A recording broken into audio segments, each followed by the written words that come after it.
নমস্কার, আবার একটা রেসিপি নিয়ে চলে এসেছি। কচুরলতি। প্রথমে কচুরলতিগুলোকে ভালো করে পরিষ্কার করে একটু ভাপিয়ে নেবে, একটু নুন দিয়ে, জল দিয়ে ভাপিয়ে নেবেন। ভাপানো হয়ে গেলে, এই যে দেখুন, ভাপানো হয়ে গেলে ওই জলটাকে ঝেড়ে নেবেন। ঝাড়া হয়ে গেলে এই যে ঝেড়ে এবার কড়াইতে তেল দিয়ে দেবেন।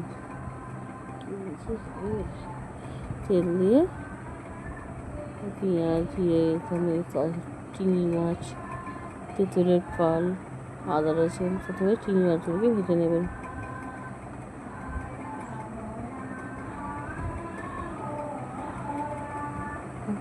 একটু নিয়ে দিলাম, একটু হলুদ দিয়ে দিলাম।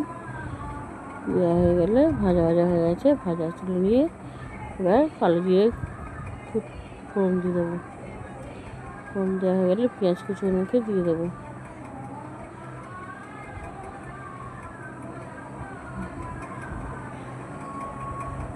লাল লাল করে ভাজা হচ্ছে, এদিকে আদা রসুন পেস্ট করে নেব।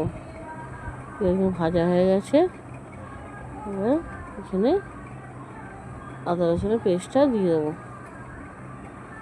দেওয়া হয়ে গেলে কষিয়ে স্বাদ মতো নুন, জিরে গুঁড়ো, ধনে গুঁড়ো দিয়ে এবার একটু, তারপর লঙ্কা গুঁড়ো, হলুদ গুঁড়ো দিয়ে দেবো। জায়গায় নাড়াচাড়া করে দেখুন তেল ছেড়ে দিয়েছে। এবার কচুরলতিগুলো দিয়ে দেবো।